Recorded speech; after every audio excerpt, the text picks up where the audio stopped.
telling me this now, right? Okay.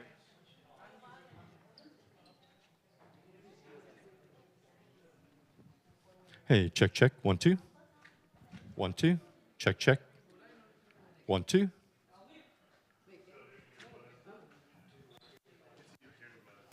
They're hearing a buzz. We're hearing a buzz downstairs, too. So one.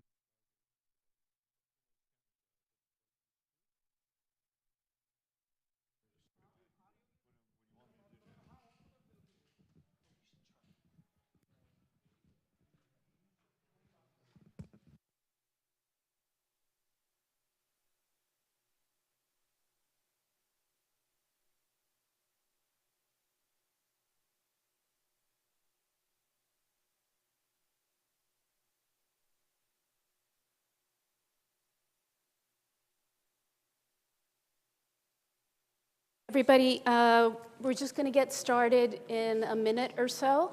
So please take this time and silence all your cell phones. Great. This event is being live streamed, so now would be the best time to silence your cell phones. You'll find some cards on your chairs. If you have any questions for our speakers today, just write them on the cards, legibly please, so I can read them. And we'll have staff members come by and collect them and pass them over to us. I'm going to ask as many questions as I can.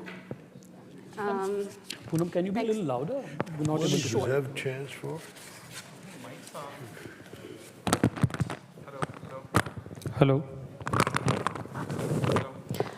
Ambassador, check if your mic. Hello. I don't think the microphones are working. Is yours on? No? Well, we can find out. Hello? Is this audible outside the back? Yeah? Am I audible? Thank you. Thanks so much. It should be.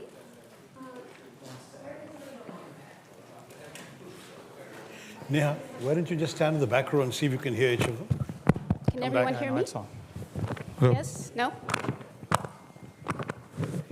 Say something? It's on. It's on now. Yeah. All right. Tejasvi, Hello? say something? Okay. Namaste, can you hear me? Yeah, thanks. All right, everybody, if you can just get settled. Thank you. Taranjit, maybe yours is not on. It is on, so can I just put it a little higher? Right. Just. Good afternoon, everyone, and welcome to the National Press Club, the place where news happens. I'm Poonam Sharma, the treasurer of the National Press Club, editor at Global StratView, and columnist for the Mumbai-based publication Sakal Avtaran. On April 22nd, 2025, there was a terrorist attack in Pahalgam, Kashmir, in which 25 Indians and 1 Nepali citizen were killed. On May 7th, the Indian Defense Forces launched Operation Sindoor as a military strike on targets believed to be terrorist sites in Pakistan. Following Operation Sindoor and the establishment of an ongoing ceasefire, India dispatched multi-party parliamentary delegations globally to provide clarity and communicate the ground realities of the situation. Our visiting delegation in the United States, they have been engaging with think tanks, academic institutions, and media representatives to discuss the India-US strategic partnership and highlight India's position on terrorism. So today we're joined by 4 members of that delegation.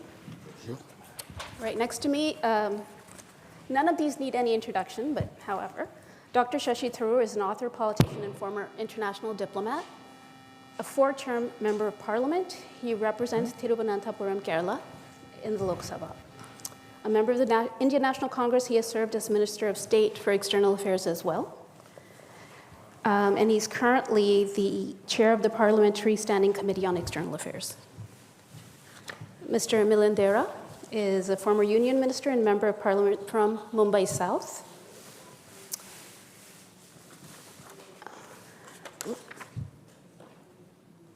Mr. Tejasvi Surya is elected to the 17th Lok Sabha at the age of 28. He represents Bengaluru South in Parliament. And of course, Ambassador Taranjit Singh Sandhu is a retired Indian diplomat who was ambassador of India to the United States from February 2020 to January 2024. He's also served as High Commissioner of India to Sri Lanka from January 2017 to 2020.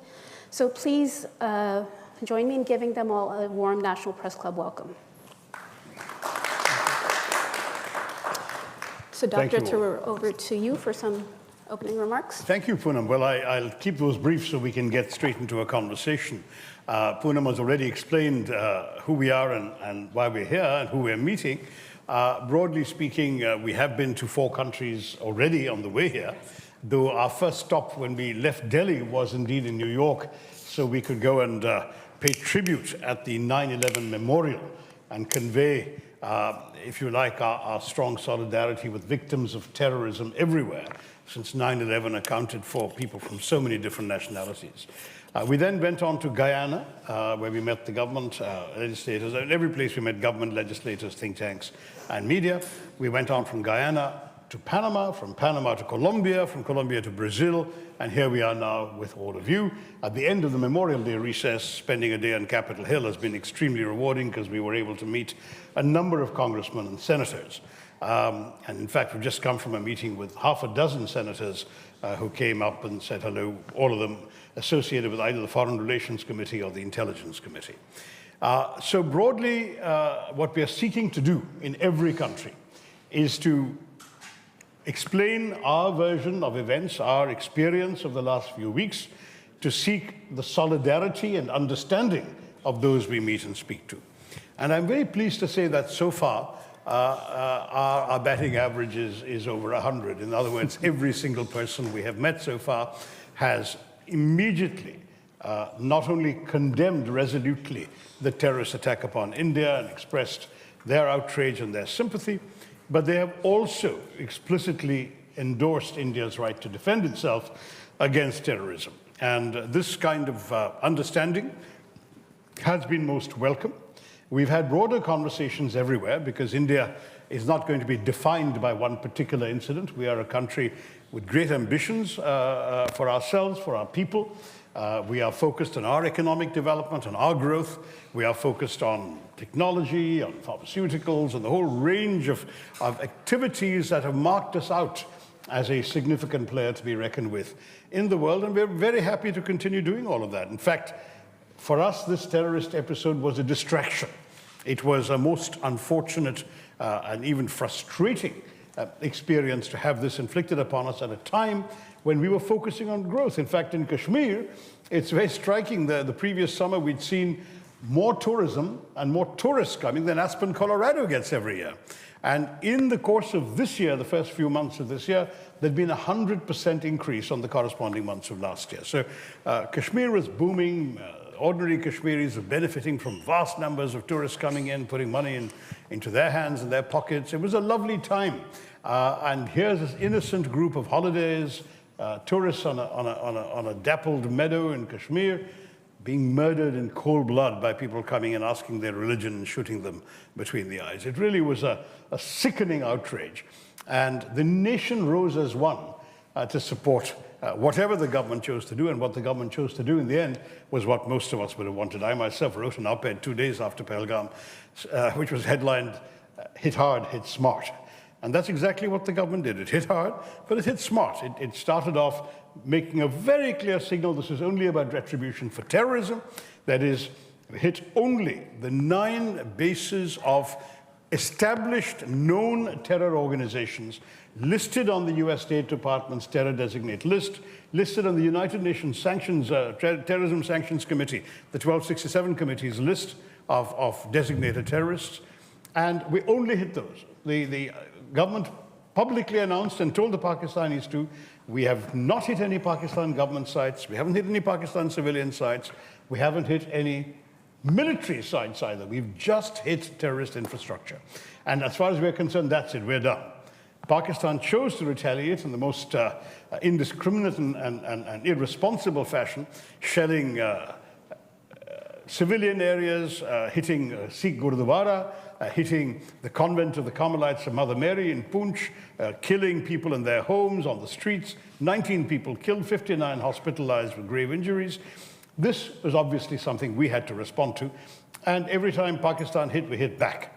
But each time, if you were to go back and look at the briefings the government gave each morning, the message was very clear. We are hitting them because they're hitting us. If they stop, we'll stop. And after 88 hours, the Pakistani Director General of Military Operations reached out to his Indian counterpart and said, let's call it off, and we called it off. We had no desire to persist with this war because, as I said, we have better things to do. It's just a tragic situation that has been needlessly inflicted upon us. And I say to all of you, when we seek understanding for what we've done, it's not in a warlike spirit. We're very conscious we are the heirs of Mahatma Gandhi, a legacy of ahimsa and nonviolence. But we will also honor his advice to stay firm, to live without fear, to have the self-respect, never to bow down, never to surrender to this kind of terrorism. And we are going to continue. If they continue, we will continue. If they will let things alone, we will let things alone. Because we have, as I said, a very clear focus on our own development.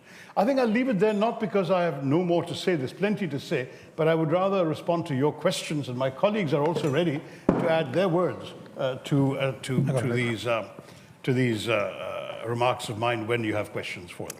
All right. The floor is yours. We have questions that have been submitted in You'll advance. ask the question. Yeah.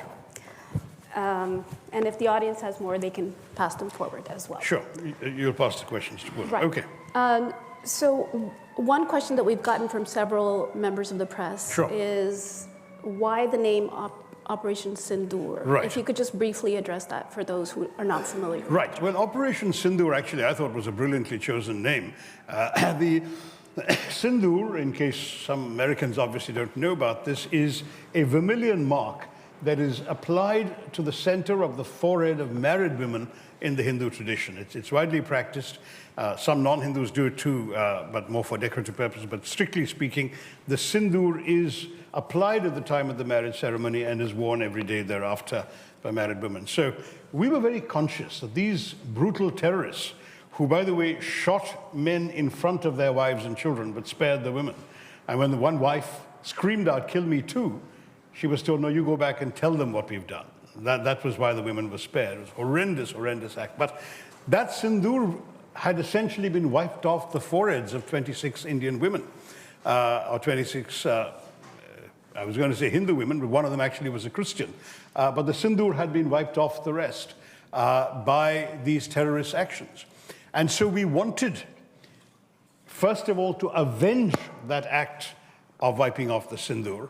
But secondly, it's no accident that the color of the Sindoor is that bright vermilion red, which is not far from the color of blood.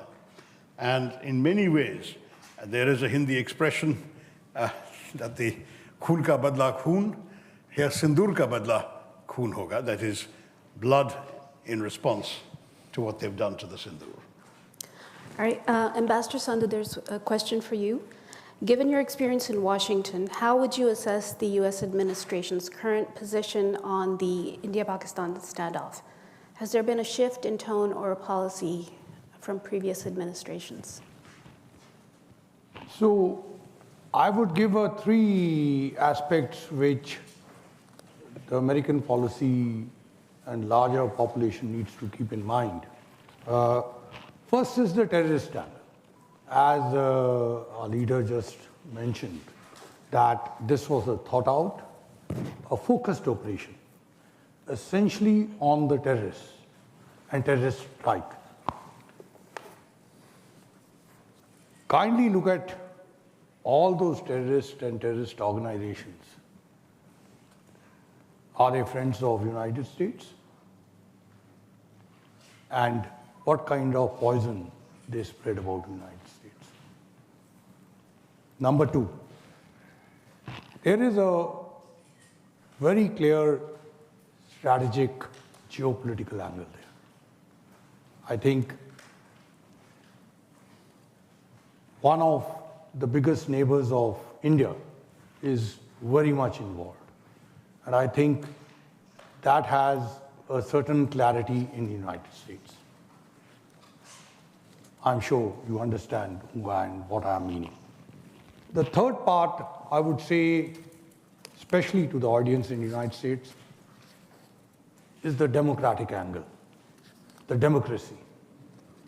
You know what kind of elections were held, the threats which the army in Pakistan has been facing. And in order to surmount those, this is being utilized, ranks are being given, other challenges, especially the democracy part, is being put behind. So I think any American policy framer, when he looks at these three aspects, I think the choice is very clear. And do keep in mind that these are the same terrorists who have threatened the United States in the past, and you have just witnessed terrorism here and can do it in the future too. So actually, India is fighting the battle on behalf of the world, especially the United States too. Daniel, if I may come in, is it? Sure. You know, I said to Dr. Tharoor that being in America is my alma mater. So I had the opportunity to live here, study here, not just get my degree in business management, but I'm also a student of American music, American culture. And in addition to the shared values points that Ambassador Sandhu spoke about, we share democratic values, pluralistic values. I think there are other fundamentals based on which this relationship between India and the US is completely transformed. We both understand cross-border terrorism very well. We understand Pakistan-sponsored terrorism extremely well. Broadening that scope of cooperation in that area is extremely critical. That has been growing in the last few years and few decades. And that's why, to Dr. Tharoor's point, we received a very, very warm welcome on Capitol Hill. Congressmen, senators chairing the House Foreign Relations Committee, people associated with the Senate Foreign Relations Committee, the India caucus issued unequivocal, unconditional statements in support of India and condemning Pakistan. But there's also culture and people, and that relationship has also been strengthened considerably in the last 10 or 15 years. And the most critical is in the area of trade and investments. We're hopeful that a bilateral trade agreement will be concluded between both countries very soon. And I think both countries, after COVID, have begun to relook at and rethink their supply chains, look at reshoring jobs to America, to India.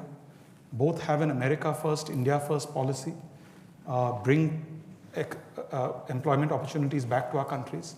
So I think the basis today of that relationship is largely in the realm of trade and investment. Okay. And I'd like to, Poonam, just quote a statistic because I think it's important for the American media to take that to the American people. Not only are Indian investments in America growing rapidly, but American investments in India have also delivered massive results to investors back home. Few examples of that, a company like Blackstone, which has deployed about $50 billion in India's real estate. Today, the second largest real estate market for Blackstone outside of America is India. They plan to double that investment in a few years. Companies like BlackRock, companies like Brookfield own primary and secondary instruments to the tune of $15 to $30 billion. So it's a very critical partnership that is based on economic cooperation and on mutual investments. Okay, so since we're talking about trade, just yesterday, Secretary Letnick said that the Trump administration is upset with some of India's policy, including purchasing arms from the Russians. Do you think Trump has a different view of the Indo-US trade relationship than his predecessors? You want to go for that? Yeah. Go ahead. No, go ahead.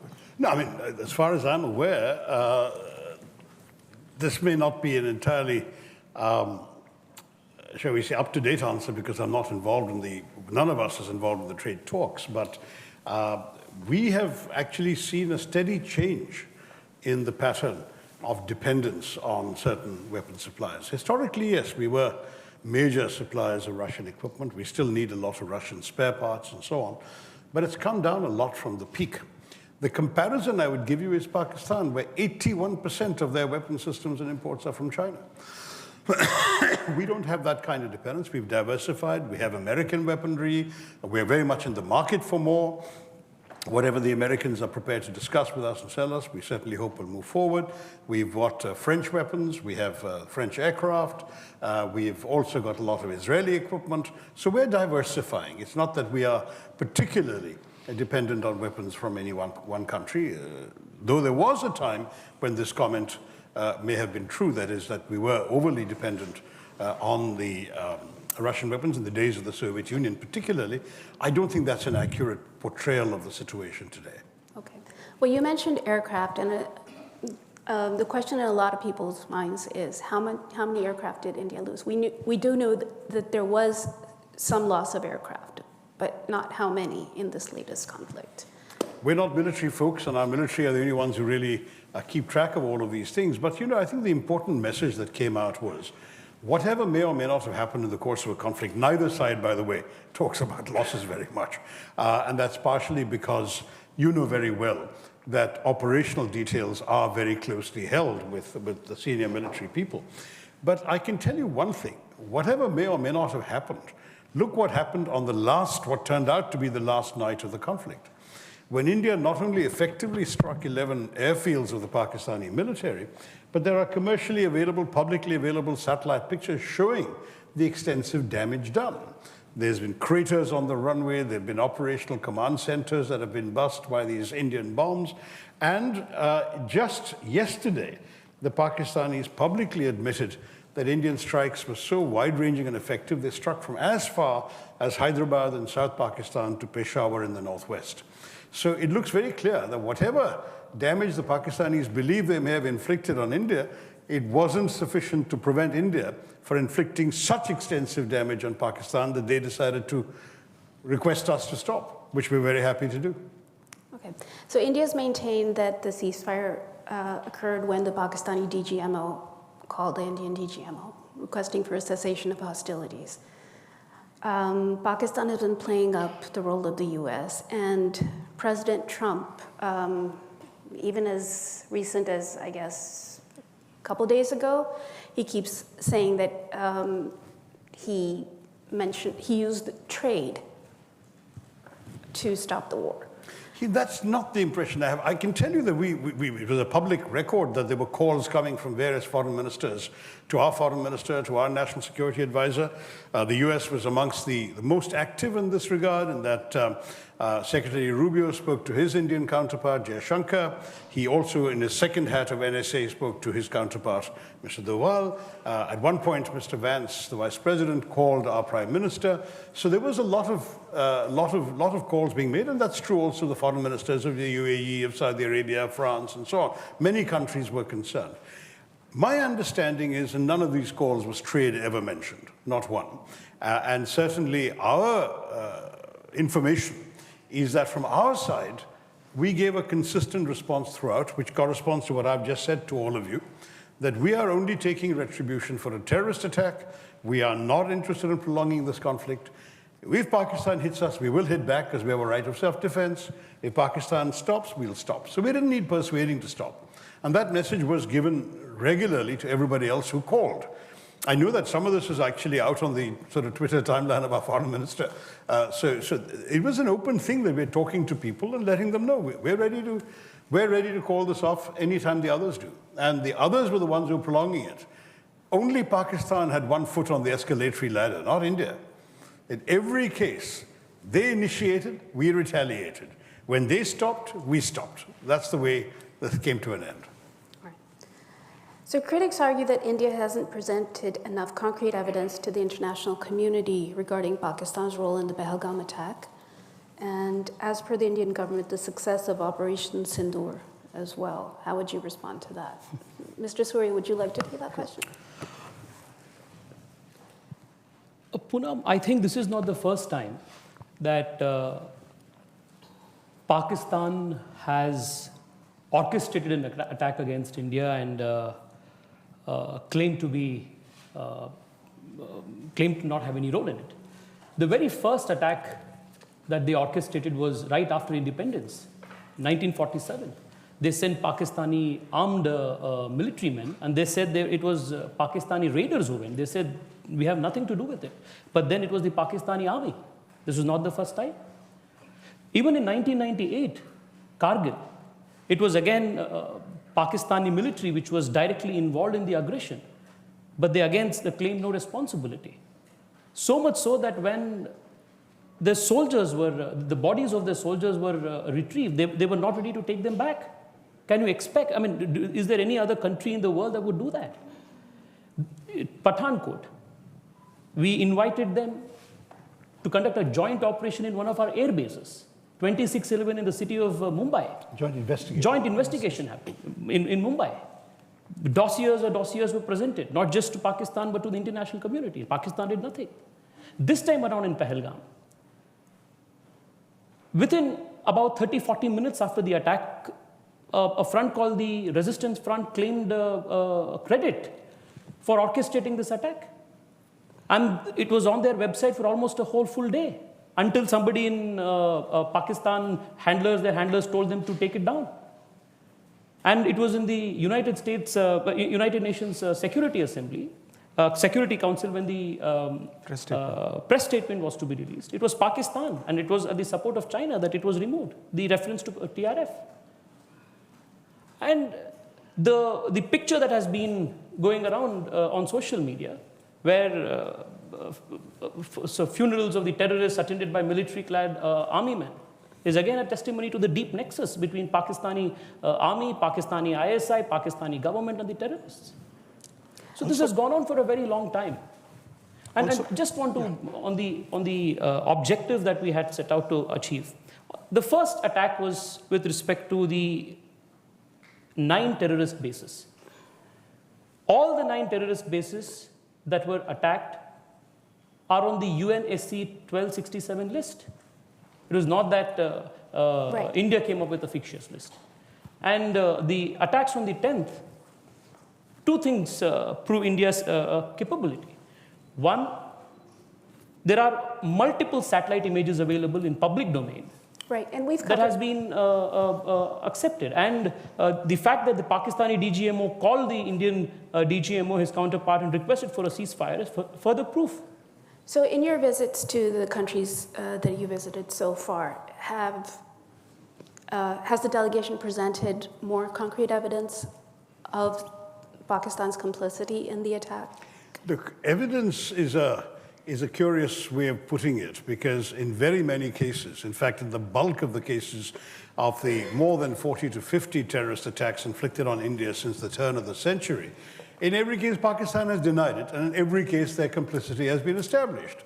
Denial is standard fare for them. So you found Mumbai, 2008, where 170 people, including many American citizens, were killed in 5 locations in Mumbai. What happened?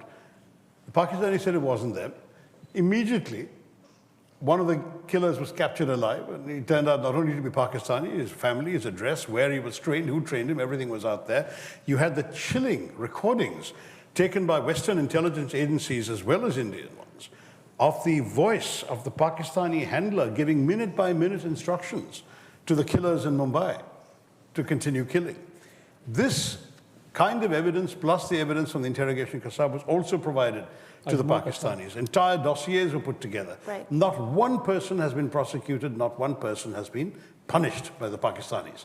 The US, using the same evidence, has jailed David Coleman Headley for planning and plotting this attack, and Tahawoor Rana has been extradited to India, who is a Chicago-based conspirator in this particular thing. So we're showing you that despite the collection of evidence, there is actually no corrective action. So beyond the point, one piece of evidence, Poonam, is a long pattern of conduct. And don't ever forget that the Pakistanis also said they had no idea where Osama bin Laden was until he was found in a safe house right next to an army camp in a cantonment city. So Pakistan denials are not worth anything, frankly. Second is that the Resistance Front is a known proxy for the LET, the Lashkar-e-Toiba, headquartered in Pakistan. And the TRF evidence was given first, not just for this thing, but for their activities, was given first to the UN committee by India in December of 2023. So we've had repeated attempts, 4 attempts, to get the TRF listed. The fact that the TRF then claimed credit for this grotesque attack and did so in less than an hour after it took place when most of the world didn't even know it had happened, shows their complicity. And third, frankly, our intelligence agencies don't unleash the Indian army or the Indian military without serious work.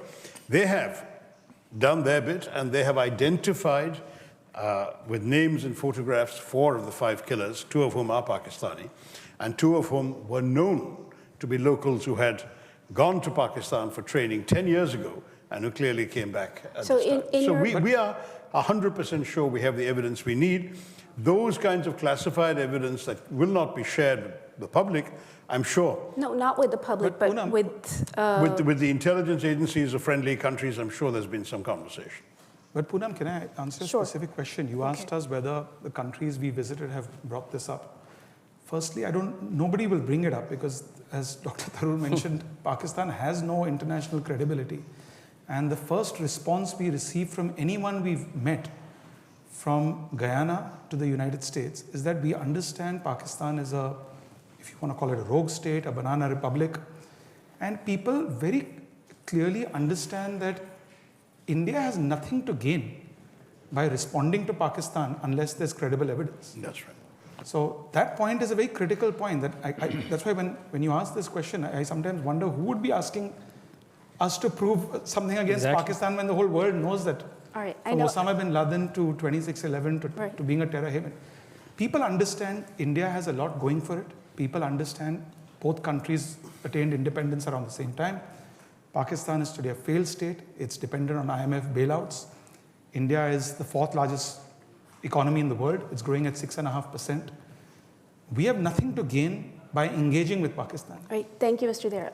I just want to keep moving to it because we have so many questions from journalists here. So David Brunstrom from Reuters, what role has the U.S. played in encouraging talks between India and Pakistan? I think the US has understood for some time now that India has a very clear position that there will be no talks with a gun pointed at our head. It's not that we can't talk to Pakistan. I was joking the other day, we can speak all the languages they can speak. And we're very happy to dialogue with them in any of those languages. The problem is we will not dialogue with people who are pointing a gun at our heads. I mean, frankly, if your neighbor unleashes his Rottweilers to bite your children, and in fact to do worse to your children, and then says, let's talk. You think he's going to talk to them until he either unleashes those Rottweilers or locks them up in a kennel or puts them to sleep?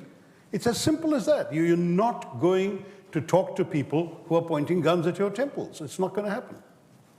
We have another question from Sriram Lakshman of The Hindu.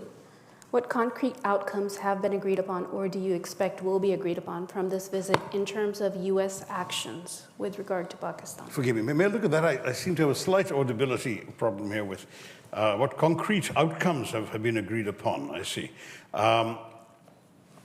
We aren't really here to negotiate outcomes. That's the job of the government. Our job is to enhance understanding, to clarify our position and to explain if there are any questions or misapprehensions on the part of our interlocutors. We'll be very happy to address them. There wasn't a specific seek on our part beyond that. It's not that we've come here saying, would you do this for us? That's not what this is all about.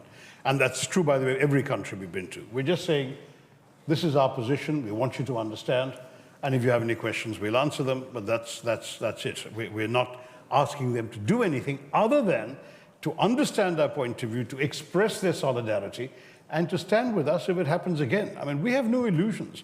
These buildings we've destroyed in the terror camps can be built again, 6 months, 9 months, who knows? The problem is, if they think they can keep doing this to us, they've got another thing coming, because we are not going to take it. If they hit us, we will hit them back. And we want the world to understand not only what just happened, but what could happen again if Pakistan does not control these elements on its soil. Ambassador Sandhu, what further diplomatic or economic actions does India plan to take through institutions like the United Nations or the Financial Action Task Force? I think there's already been public statements on that. I think most important aspect is for the entire world community to understand and urge the Pakistan leadership to move away from terrorism as part of its policy. Whatever actions need to be taken or convincing needs to be done by whoever is speaking to the leadership, since you have a parliamentary delegation from there, or whatever parliament is there, I think that needs to be told to them that it is time to come back to the Committee of Nations and look at the relationship between the United States and India. It has transformed into a partnership. You talk about healthcare, affordable healthcare. India plays an important role. Go to the CVS pharmacy and you will see. Talk about the energy partnership. Talk about IT, digital, the new emerging technologies, education. You know that the 300,000 Indian students who are here, who are 2/3 of them STEM areas, they bring value and competitive edge to United States. That's the kind of country and participation and the relationship that is. I think everybody needs to urge the Pakistan government to move towards that, not towards using terrorists and terrorism. We're also very happy, I think, all of us as a delegation, that the Axiom space shuttle, which will be going to the International Space Station, Yes. the second in command, the pilot, is an Indian Air Force pilot. And to Mr. Sandhu's point, that's what we want to export. We want to export culture, we want to export engineers, we want to export technology, and that's what we really bring to the world. It's unfortunate that a young politician from Pakistan, who should be spending more of his time in fixing his own country, is in the US, defending some of those who may be responsible for assassinating his mother. So that's the reality and that's the difference. We have, sorry. Yeah, no, I just wanted to add something to the previous question. You keep talking, and we hear this a lot from people who are well-meaning, and why don't you talk to the Pakistan? Who do we talk to? See, it's not that we haven't tried this before. We've talked to them many times, and there was a period between 2003 and 2008 where we were talking both publicly, privately, and through a famous back channel, famous later, between a special envoy of the Prime Minister of India and the general running Pakistan, General Musharraf. With all of this, in 2008, we had a very, very pro-peace government in Pakistan, led by President Zardari. His foreign minister, Shah Mahmood Qureshi, was in Delhi to sign a generously liberalized visa agreement with India when the terrorists struck in 26/11. So we're discovering the people we talk to are either unable or unwilling to control the elements who are hurting us. So if you have talking to a civilian government, and the civilian government doesn't even know that the military is up to sending and dispatching terrorists across the border to kill us, who do we talk to? Why should we talk? Okay. Our next question is from Paul Beckett, who's a National Press Club member, and he spent a decade as the Wall Street Journal's South Asia Bureau Chief and Asia Editor. He's asked, how much was India's military response designed to send a message to China, which supports Pakistan, about the capabilities of the Indian military? What was India's? The exact... How much was India's military response designed to send a message to China, which supports Pakistan? I wouldn't speculate on the intentions. Our response was to hit the enemy that was hitting us, which happened to be Pakistan. The fact that they were using Chinese weapons and we were bypassing some of the Chinese radar defenses and the famous sort of Chinese networked system where apparently the Chinese system is that they lock into the other side's aircraft, the radar immediately sends a signal to the plane that sends an immediate launch instruction to the missile. It all comes, and that's supposed to be the great sort of Chinese kill chain we read about in the newspapers. So I don't think that when India decided to bypass some of those threats and hit the airfields it did on the 9th, 10th night, I don't think they were worrying about who gets the message. They wanted to make sure that the Pakistanis got the message and they got the rough end of what we were sending them, which they did. And frankly, I think many of us feel very proud of our defense forces for having done this. I think those whose job it is to study comparative weapon systems, which is not our preoccupation, they can draw conclusions for themselves. But I do believe that what happened on the night of the 9th, 10th speaks for itself, and even more so, the immediate reaction of the Pakistanis the next morning to call off the conflict also speaks very vividly for itself. And maybe that's the message the Chinese will have to look at. But I don't want to speculate about China. Also, not to forget how the stock market performed. So a lot of people that I talk to who don't know much about India and Pakistan, but they do know that both are nuclear armed. There's fear in a lot of people that, India and Pakistan tensions flare up regularly. They're both armed nuclear nations. So how seriously is the threat of nuclear engagement being taken, and what steps are being pursued to ensure such a scenario is avoided? Okay, first of all, as I say, don't talk about tensions between India and Pakistan. Frankly, we have no tensions with Pakistan unless and until they start acting against us like this. We are very happy to leave them alone. And we have no grudge against them. Let them develop their own country or not develop their own country or let the army ruin their country. That's entirely up to them. It's not our problem. So we are not creating any, there's nothing we're demanding out of Pakistan right now, except that they dismantle their terror infrastructure, right? So please don't, there's a big flaw in some of these assumptions that there is equivalence between India and Pakistan as if they're two sides of a chain. The fact is that there can be no equivalence between terrorists and their victims. There can be no equivalence between a country that's needling another country and sending terrorists across to bleed it with a death by 1,000 cuts, in the famous phrase of a Pakistani general, and those who are trying to defend their own territory, their own sovereignty, their own people. There is no equivalence. So as far as we're concerned, please don't think of it in those terms at all. But since you've asked, the bottom line is we, in all our actions, have acted so responsibly that we are a long way shy of anything remotely approaching a nuclear threshold. When I say that our first strikes were only at terror bases, we did not even hit any Pakistani military installations until they started sending missiles and drones our way. That's when we responded. Till then, we didn't. So we are not doing it. Look, you've seen a Russia-Ukraine war. One of the countries has a nuclear weapon. They've been fighting for 2.5 years. There's been far more devastation and destruction taking place, and yet there has been no resort to nuclear threats or nuclear weapons or whatever. I think that India-Pakistan is way, way, way short of that. We're talking in this case about an 88-hour conflict. We didn't even engage any ground troops. I don't think either country was able to penetrate the airspace of the other. It was drones, missiles, artillery shells, this sort of stuff. And it was a battle in some ways also between defense systems, in which I'm pleased to say we seem to have come out of it rather better, because there are no reports of any extensive damage in India, whereas lots and lots of downed drones and downed missiles have been found on the ground.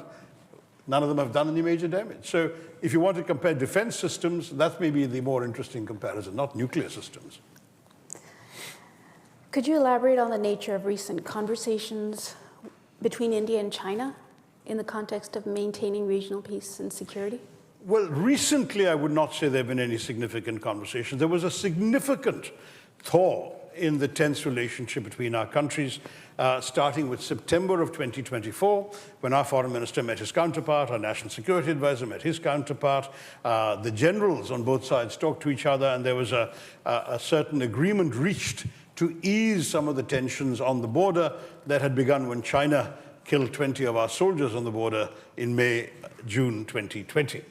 Now, that process of thawing had begun barely 7 months ago, when this particular unpleasant terrorist incident and subsequently the conflict with Pakistan, even for a few days, erupted, during which time China was unconditionally supporting its all-weather friend, Pakistan, including in the Security Council on things like the statement one of my colleagues has mentioned.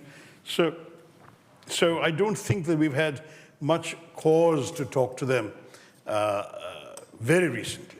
But the earlier process of thawing reflected a strategic choice on the part of both countries to dial down tensions and cooperate. And I think they will now have to see whether in the wake of what has happened, one can just go back to business as usual, or whether further discussion and dialogue is required. I think this is a process which at the moment is beyond the remit of my colleagues on this delegation.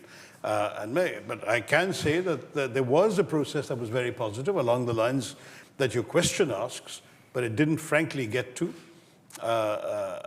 revived after the 22nd of April. Ambassador Sandhu, in the context of the Quad, do you believe India's participation has translated into strategic support during security crises, or does it remain largely a maritime and economic framework? See, the Quad has been a developing story. You know from where it came and how it has moved. It's a much wider partnership. I think during the COVID period we saw, and that process is moving ahead. From what I have read, the next foreign ministers meeting is going to take place in Washington soon. And there are a number of clear projects, especially in technology and many other areas, healthcare, that Quad is undertaking. So I presume that will continue further. And that process, which began years ago, but actually intensified during President Trump's first term, further deepened during President Biden's term. So I'm sure the second term of President Trump will see its maturity further.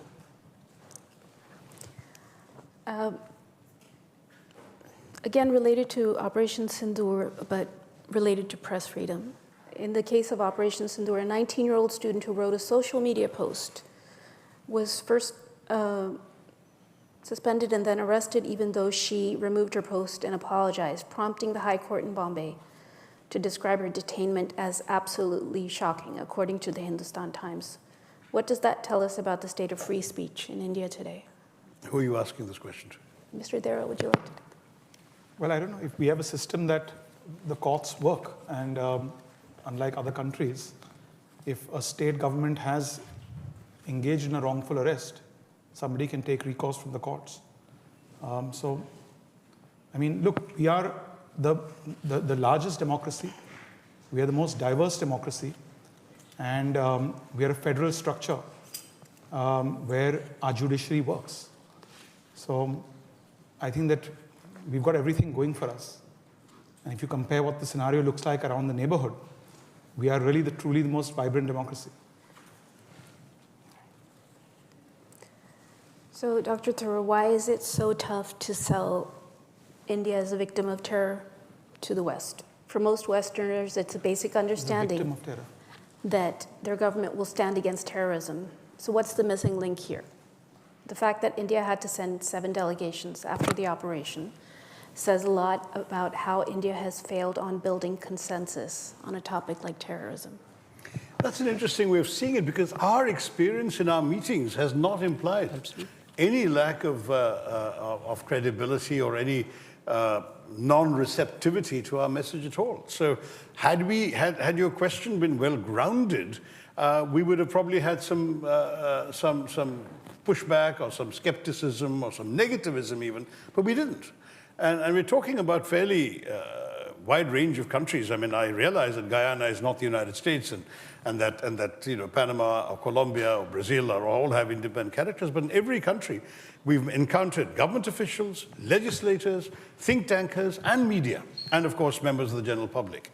And I can't think of a single example, can you, where we had any skepticism or any difficulty selling the message. Some of the details we were giving them opened their eyes, but some of the, I mean, not one person said, we don't really believe this, or we think you're spinning a yarn or whatever. This is why Pakistan is now following in our wake to say we are also victims of terrorism.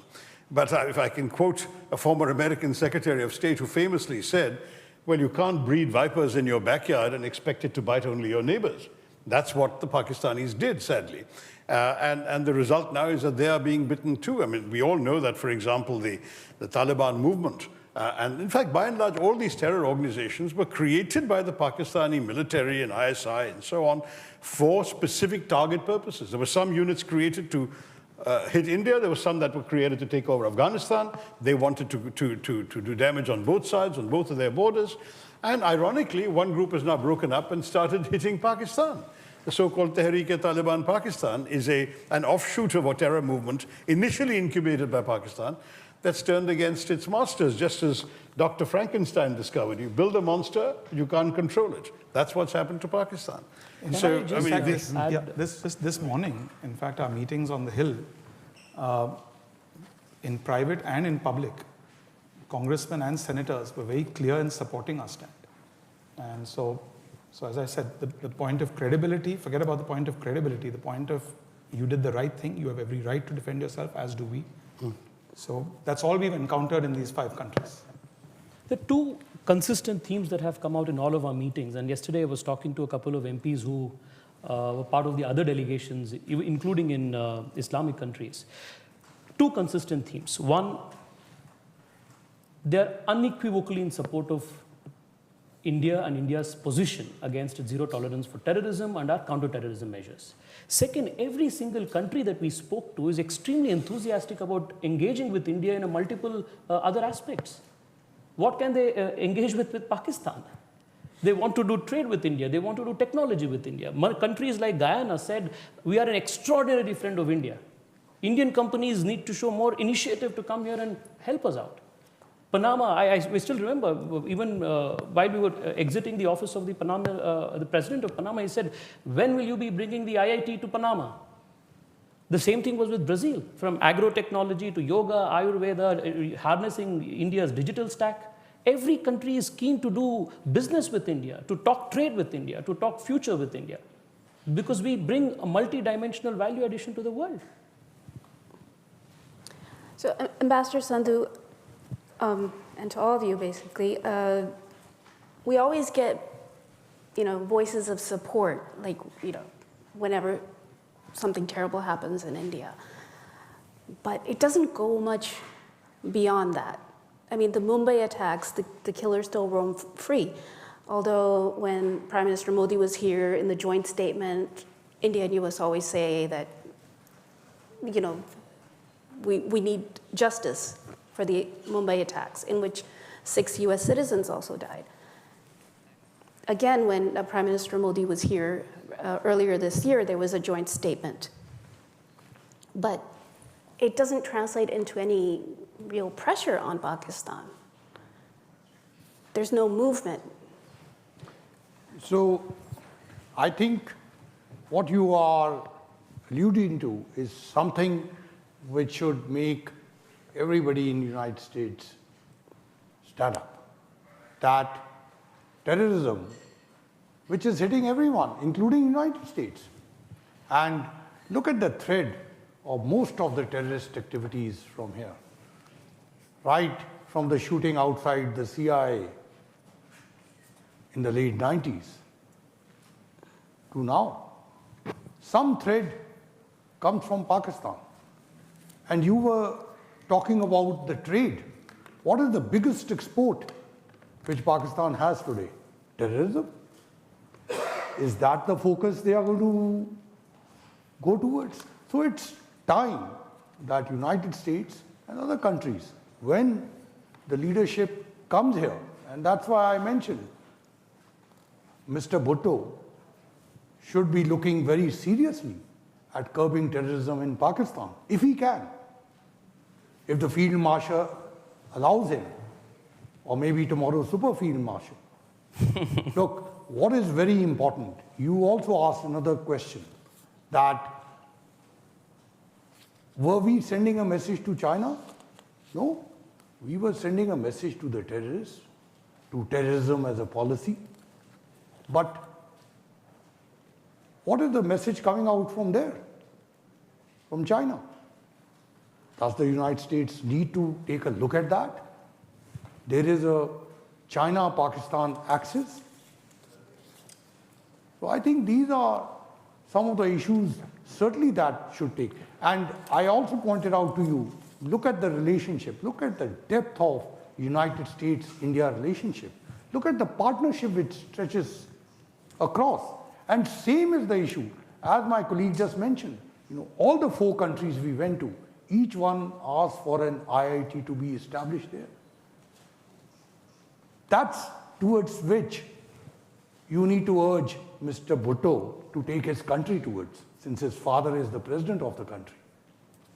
Just to add to what Ambassador said, in 1996, India proposed the CCIT, the Comprehensive Convention on International Terrorism in the United Nations. We were the country that sponsored this idea. But unfortunately, even till today, there hasn't been a consensus around that to define in international terms what terrorism means and to come up with an international framework to go after those who sponsor it, fund it, and curb terrorism. I think that's a very important direction towards all countries coming together. While we were in Brazil, we learned that India and Brazil is working towards a bilateral agreement on combating terror, which is, I think, a very encouraging, important step for both of these countries. I have this 3-4 page list that mentions a list of major terrorist attacks affecting the United States and with connection with Pakistan. More than 32 incidents mentioned here.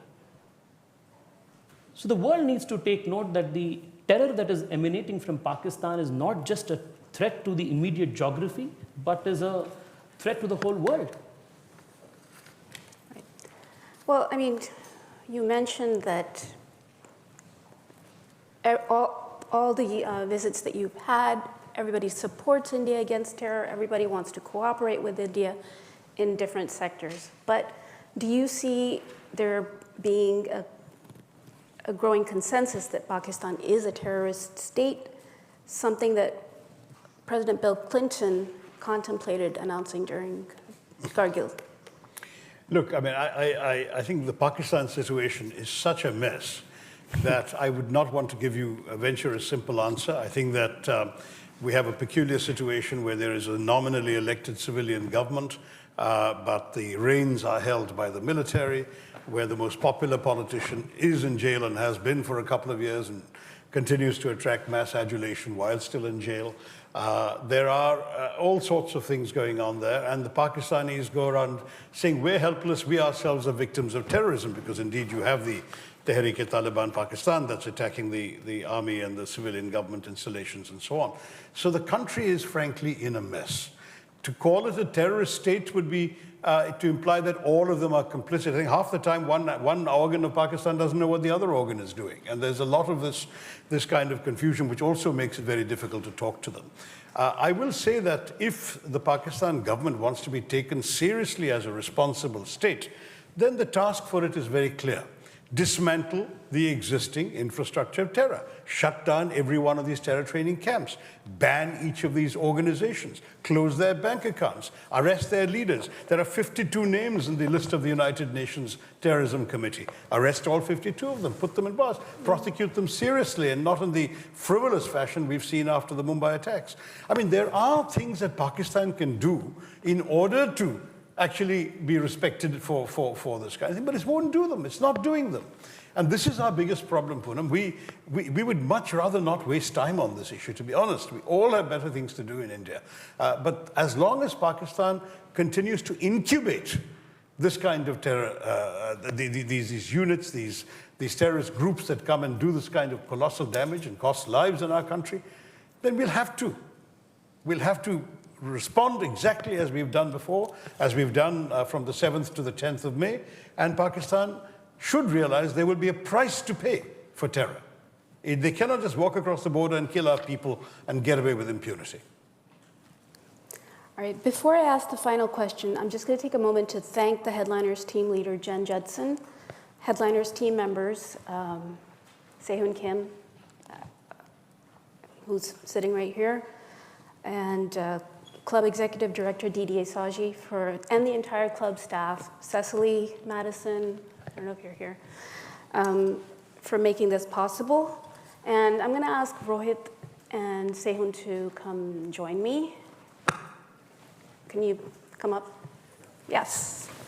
So to present to our speakers today, the coveted. Thank you. Well, I'm a tea drinker, so I'm very happy to have a mug. Thank you. Thank you so much. Thank you. National Press Club mug. Thank you so much. Thank you. Very nice water bottles and. Yes, Yeah. the water bottles too. Thank you. All right. Thank you so much. And for our final question, Oh, final I question. thought this was your final answer. we do this before the final Made in question. the USA. Yes. Oh, Mr. Trump would be very happy with that, I'm sure. Yeah. Okay. So final question to you, Dr. Tharoor. Do you feel India has been firm enough in its response to the constant mediation claimed by the US president? It's a question that your own party continues to ask back home. Just yesterday, the leader of your party, Rahul Gandhi, said Modi surrendered to President Trump. Sorry, what was the last one there? That Modi surrendered to President Trump. Look, all I can say is that we have enormous respect for the American presidency and the American president. All we can say for ourselves is that we have never particularly wanted to ask anyone to mediate. As I said, we have no real difficulty in speaking the same language as the Pakistanis. As long as they use the language of terrorism, we will use the language of force, and that doesn't require a third party. If, on the other hand, they were to dismantle the infrastructure of terrorism, we can talk to them. If they take serious actions to show that they want to restore normal relationships with us, we can certainly talk to them again without needing an intermediary. So it's not in any way a negative comment about the goodwill of people. During this conflict, as I said, in any case, India didn't need persuading to stop. No one needed to tell us stop because we were telling them. The moment Pakistan stops, we are prepared to stop. So if they in turn then told the Pakistanis, you better stop because the Indians are willing to stop, and that was what they did, then that's wonderful gesture on their part vis-a-vis Pakistan, but only Pakistan and they can tell us exactly what happened. With us, all we can say is that we know in our conversations some of these things didn't come up. But I want to say this in a very constructive spirit. We have an enormous respect for the US, and we have a much more important, valuable strategic partnership with Washington that we wouldn't want to jeopardize over a matter of detail. We are interested, we're talking at the moment about a number of areas of cooperation. We're interested in enhancing all of that. So small matters can go by and we can focus on tomorrow. As far as the political question is concerned, I would just like to express my admiration for Dr. Tharoor, who I've known for a long time. He always puts country before party. Absolutely. Well, thank you all for joining us today, Dr. Tharoor, Mr. Deora, Mr. Surya, and Ambassador Sandhu. So wonderful to see you in Washington again. We know you all have a very busy schedule while you were in town, and I have another meeting directly after this. So I'm going to ask that everybody please remain seated while our guests leave. Thank you. Thank you. Thank you.